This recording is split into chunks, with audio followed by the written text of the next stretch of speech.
Oh, up. There we go. See, it's turning. It's turning. Okay, here we go. That is incredible for so many reasons. Those Briggs engines, I mean, they're unkillable. It's crazy. This riding mower is completely locked up and seized, as you can see, because it was ran dry on oil. And in this video, we're going to be seeing if we can get it running. Let's get started.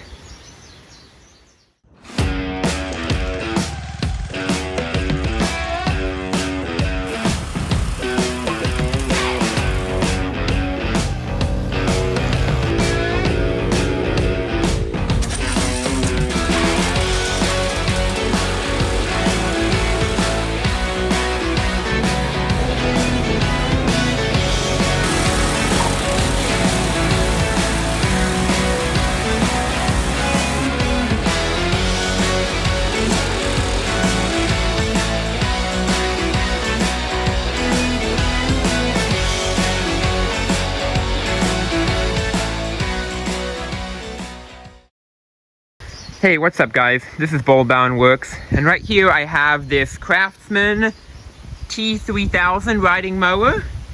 It has a Briggs & Stratton 22 horsepower 724cc engine, 44 cubic inch. I like to call it the Briggs Big Block. And I got it for free off a Facebook post that I made asking for people who had old riding mowers. And I didn't know anything that was wrong with it. I just loaded it up on the trailer and I took it home. When I got home, I realized that the engine is completely locked up. So of course the first thing you do when you feel that is you pull the oil dipstick, and it is almost bone dry. There's like a tiny little dot of oil on that end. So yeah, this thing was ran completely low on oil, lower than the engine could survive with obviously, and it seized. I don't know how it seized or how badly it seized, but all I know is it's completely locked up. So in this video we're going to be trying to perform some recovery on this engine and seeing if we can get it running. So a couple things I'm going to do before I get started on working on it is I'm going to remove some stuff just for easier access. First thing that comes to mind is the hood, because it's fairly in the way.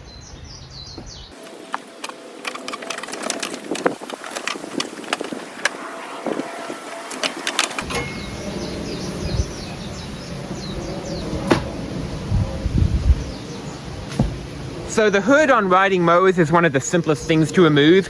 There's just usually a little plug for the headlights, which just unplugs, and then sometimes you have to fiddle with it a little bit and kind of get it a certain angle. Some of them have just a hook on two poles that you got to angle like down a certain way to get it off. You know, once you see it, it's pretty simple. And then some of them you have to like slide the hood this way off a pole, which in this case that was this one. The other thing that I'm going to remove is this kind of weird plastic cover thing. I don't know why the heck Craftsman did this on their mowers. I've never seen a John Deere with that weird kind of, it's not even the full shroud, it's just this like weird circular vent cover, whatever. And I don't like the design. I think it's silly, honestly. It just feels like it just gets in the way, and I also feel like it blocks the beauty of the engine, but that's just my personal opinion. I'm not sure why Craftsman did it. There's probably a reason for it that I'm not sure of, but we're going to take these bolts out. There's one there and one there. We'll remove this, and then we'll get to working on the engine.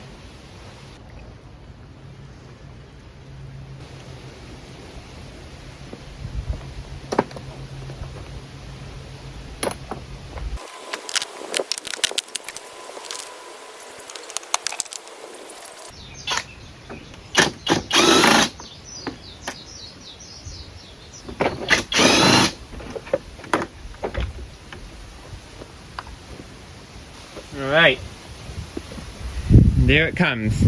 I'll set that aside for later. Now, the first thing you want to do, if your engine is locked up, or if you're watching this video because, you know, your engine's suddenly locked up, obviously check the oil. But if the oil is fine, and you're wondering, like, why would it still be locked up if there's oil in the crankcase? Well, it could be hydrolocked. Now, this engine in this case is not hydrolocked, but fixing hydrolock is relatively simple. It's honestly something that a lot of people can do. It's pretty simple. Sometimes in the best case, well, first off, what hydrolock actually means is it's when water, sometimes it could be if your air filter and filter cover is off and rain gets in the intake, or it's also, if, you know, hydrolocking can sometimes be a symptom of carburetor flooding when, you know, the needle fails and it keeps flooding and letting fuel in. Then the fuel, you know, if it sits, can go into the intake valve and fill up the engine. That's more extreme. That requires you to replace your carburetor usually as well. but to get it at least cranking, in the case of whatever liquid has hydrolocked the inside of your engine, it goes into the cylinders. Sometimes you can just physically rotate the engine backwards to force the valves open, rotate it the opposite way the starter motor spins it when cranking, and sometimes that'll just let the water like flow out backwards, and then I've seen that work on some of the mowers that I've had myself.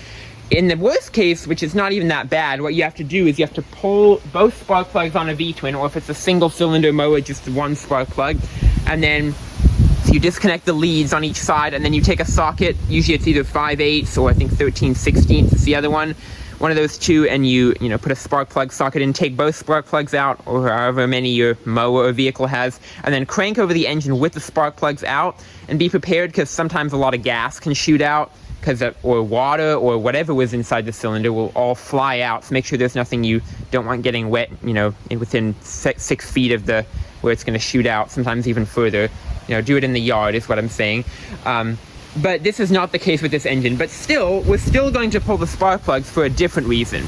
Because when an engine is locked up from running it low on oil, there's usually a couple things that end up locking up. And since I'm not going to be disassembling this engine internally, at least not on this video, I won't be knowing exactly what did lock up, especially because I wasn't there during the seizure.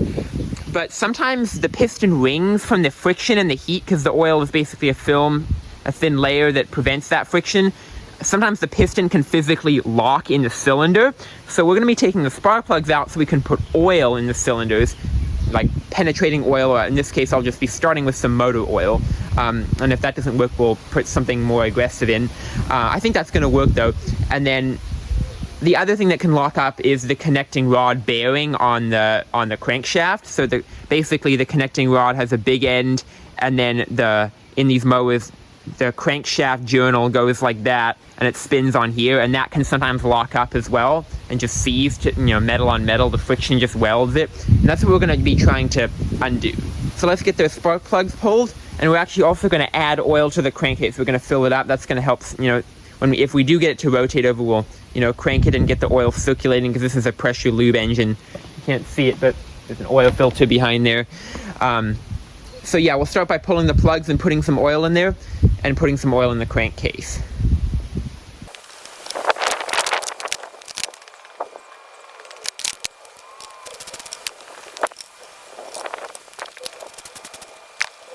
Okay, and that's both plugs out. You can, mix and match them for the cylinders. It doesn't really matter, but they are definitely pretty black and fouled up. Doesn't mean it won't run on fouled up plugs. It's just usually not as efficiently or well. They don't look like an immediate symbol, though, of anything wrong. I wouldn't know it was locked up just from looking at those plugs. So what I'm going to do now is, like I said, I'm going to obviously add oil to both the cylinders and the crankcase, but I'm also going to work on taking this flywheel fan cover off, and it's just 4 5/16 bolts, and then we can get access to the flywheel bolt itself, which is what we're going to rotate with the breaker bar, because you might be wondering how we're going to force it to rotate over. And we're going to try to apply some leverage with the breaker bar on the bolt, which is a 1 1/4, so 1 inch and 1/4 inch socket. Not two sockets, but just a 1 1/4 socket. And that's how that's the socket for all these V-twins. On the single cylinder Briggs engines, I don't know about other brands, but on the single cylinder Briggs engines, it's a 15/16 socket usually. This one, it's a 1 1/4. So let's get this off.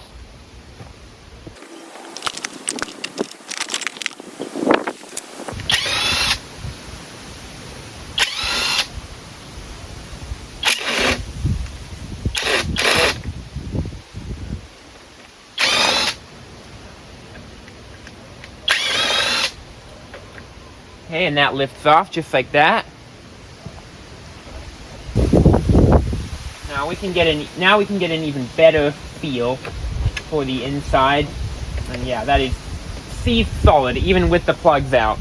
Now, there's definitely still quite a bit of hope though. So let's get that oil in here. So I'm gonna be taking this bottle of old oil and then this syringe, because I can't obviously pour it directly into the hole because it's not, vertical, it's horizontally faced. I'm gonna be sucking and putting a few of these in. So let's get started with that.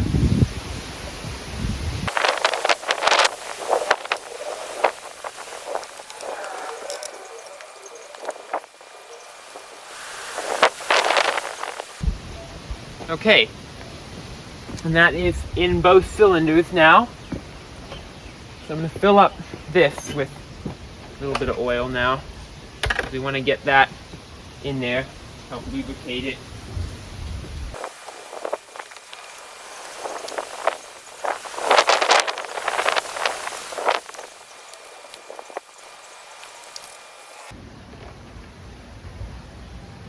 Okay, and we are all full now. That is great. Definitely have enough for it to be safer to run again if it does start.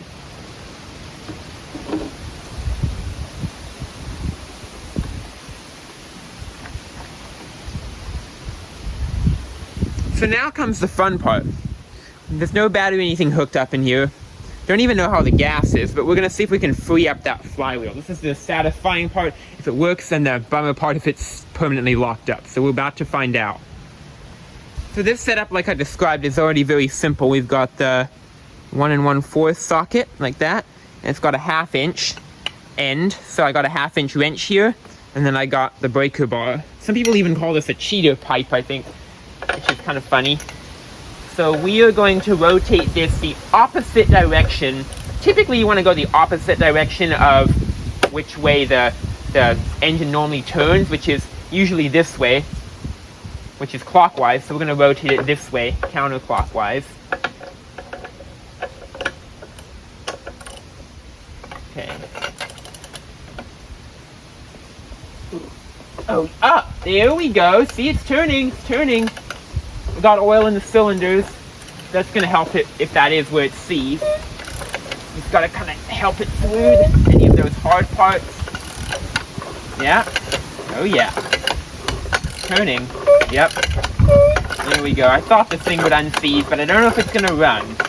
Often, another thing you can know is when these engines get very low compression. Often, another thing you can know about these engines is when they seize, often the rings get damaged, so it can have very low compression afterwards. So I'm not sure about that yet. That's what we're going to find out soon. I'm just going to kind of help it, since there's no plugs, and just kind of rotate it around several times. Kind of get it moving.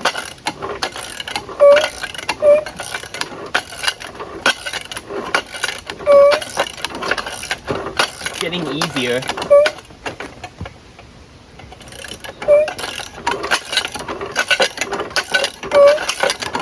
Yep. You can hear it like grinding inside the gears. I think it's probably the camshaft and the crankshaft gear probably meshing. That's what it sounds like. Okay, let me try to do this. I can do it by hand now. That's better. The entire mower frame is like shaking on the front axle. It's wild.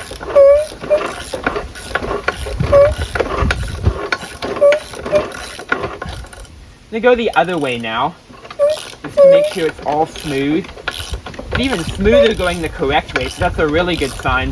I don't hear that gear sound anymore now that I'm going the correct way, which is a really good sign. And it even... Yeah, it's definitely smoother going this way. Okay, good.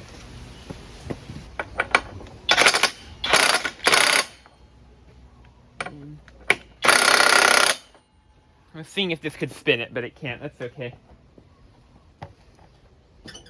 So now comes the really cool part. Arguably, this might be as satisfying as unseizing the whole thing itself.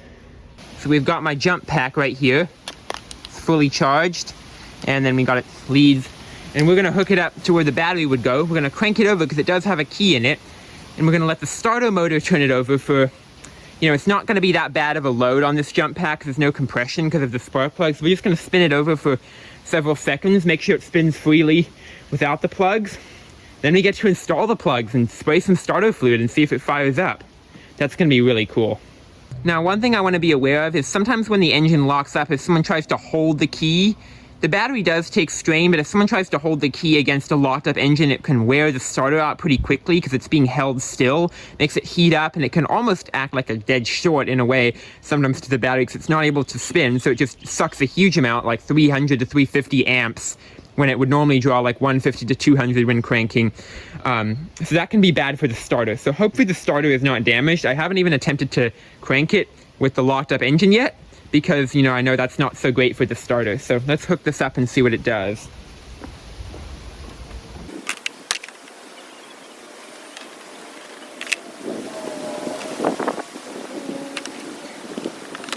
Okay, see if this electrical system even works. We're gonna turn the key on. Yep. Okay, and the hour meter turned on. That's great. Okay, moment of truth. I gotta put the brake on because that's off. Stiff parking brake. Okay, here we go. Let's see if it cranks over smoothly. No crank. Oh, it's this thing because the jack's off. Okay, here we go. Oh wow, that sounds beautiful. Okay, let's crank it consistently for a little bit. Just a couple good seconds.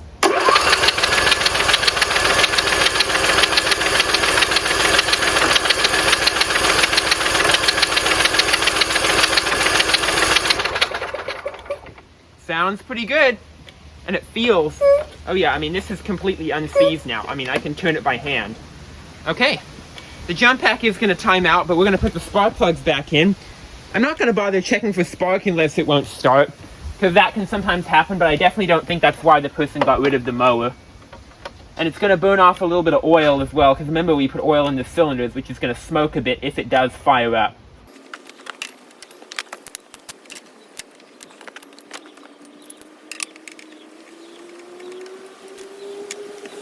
Alright, I have a feeling, I don't know how long this mower's been sitting, but it's pretty dirty, so I have a feeling it's been sitting for a decent amount of time, which tells me that the carburetor is likely clogged, because most people, especially if the engine seizes suddenly, would not even remotely think about draining gas. So it's most likely clogged. Sometimes it surprises you. I don't know about this one, but we're going to put some starter fluid in. Also, the gas often evaporates from the tank, which is back here, but let's put some starter fluid in and crank it and see if it fires. Okay, we're going to go full throttle, but no choke. Throttle is part of the choke on here. And here we go. Oh, I forgot about the jump pack. Hang on a moment. Okay, here we go.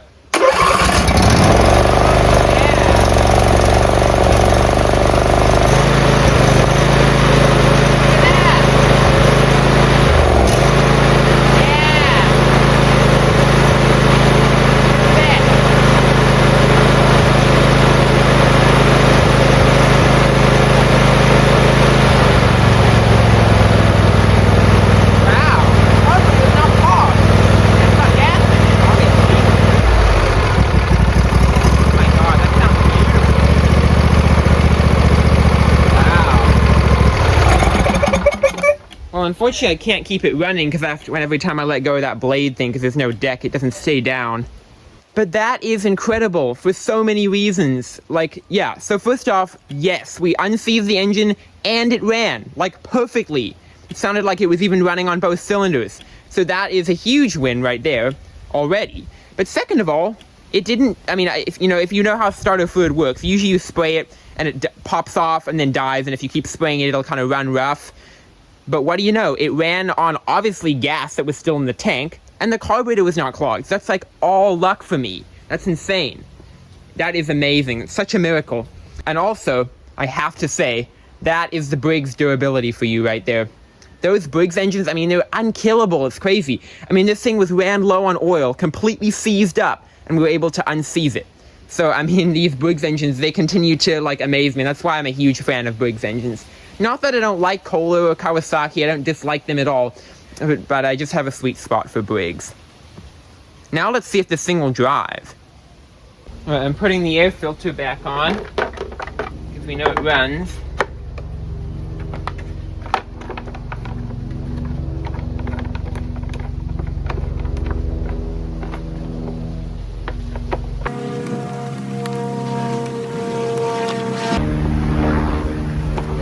Going in, but that's okay.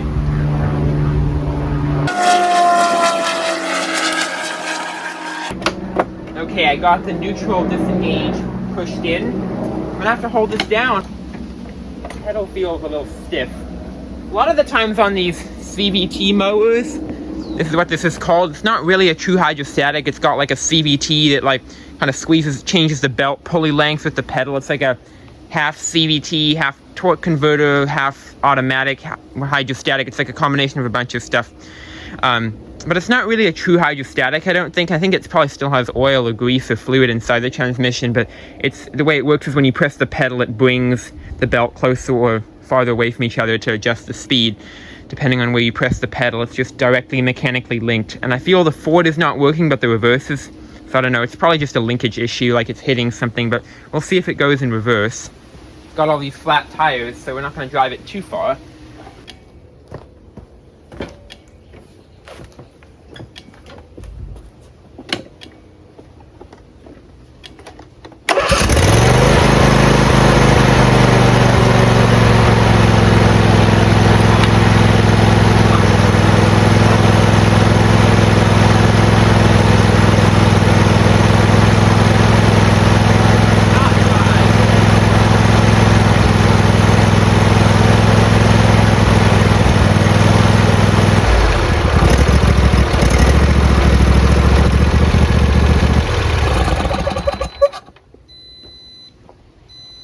Now, I have an idea as to why it might not be driving.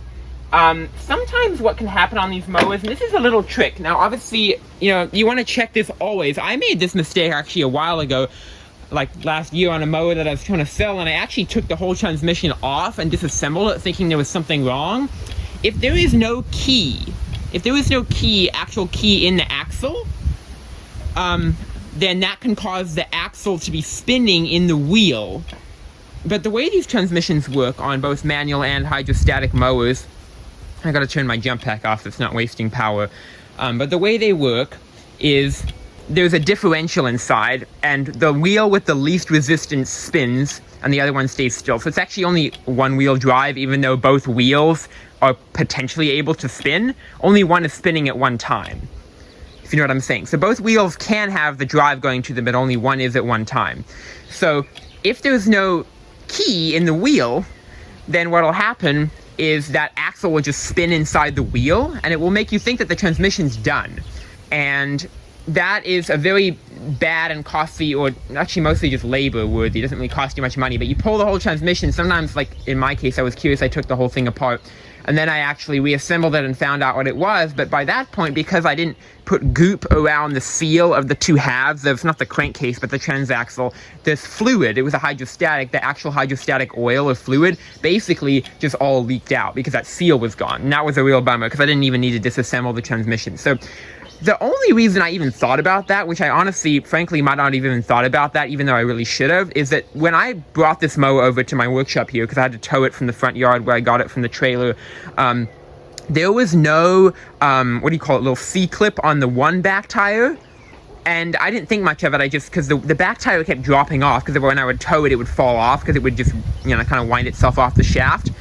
But the fact that it was spinning loosely, I bet that there's no key in there, and I bet that that's exactly what's going on. Because to have a transmission like this with not even a remote, even feel like it wants to move, I bet that that's it. I bet that's exactly what it is. So I'm going to inspect that now and see if that shaft is spinning in the wheel, because I can see it without taking the entire wheel off, and I bet that's what it is. So let's go see that.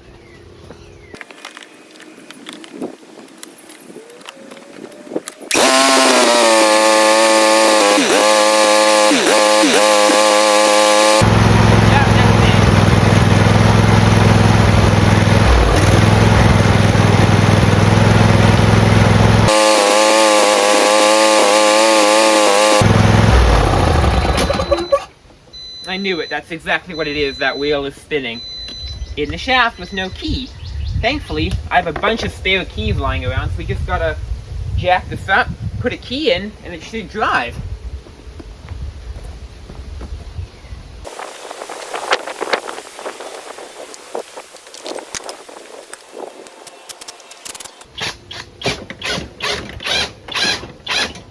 Perfect. Jacked it up. I know you can't see me, so I'll just get this done since you can't see what I'm doing.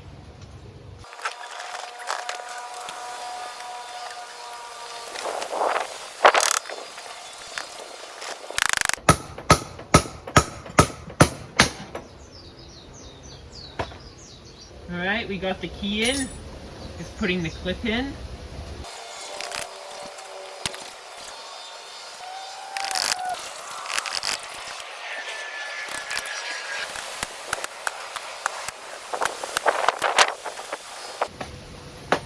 Okay, I got it on. That little clip kind of fought me there for a moment. Did not want to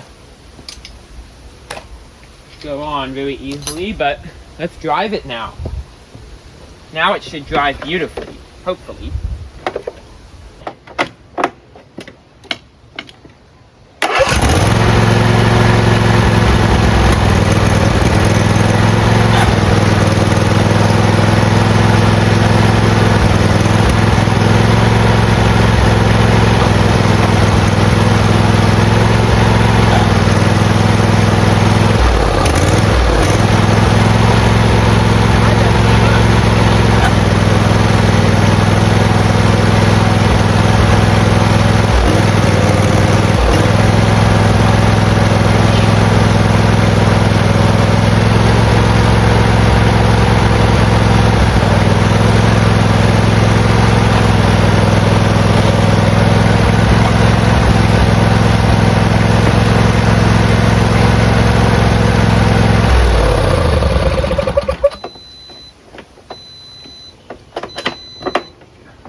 Well, the tires are really flat, first of all, and that's preventing it, because it's on an incline, it doesn't want to drive. But on the other hand, this pedal is really messed up. I think it's just the thing in the back, which, you know, that's not going to be for today's video. Today's video is to get it unseized. But I would absolutely not call it leaving off on a bad note, because the main point of this video is to get this engine running, which we absolutely did, and I'm really thrilled about that. Even if the mower frame is junk, I mean, it didn't come with a deck or anything, so it's pretty hard to sell without a deck, because you can't mow with it. And I don't think I have a deck that's going to fit onto it, but it's a major win in my books about how well that thing runs. And obviously we put enough oil in because it didn't seize up again. That's great. So, that's going to wrap it up for today's video, and we had a major success with getting this thing not only unseized, but running beautifully. And we got very lucky with the gas tank having gas in it and the carburetor not being clogged. So anyways, if you enjoyed this video or you want to see more cool content like this, be sure to hit that like button, leave a comment down below if you have any other thoughts to say, and be sure to subscribe to my channel to continue helping me build my channel. Thanks for watching, guys, and have a great day. See you in my next video.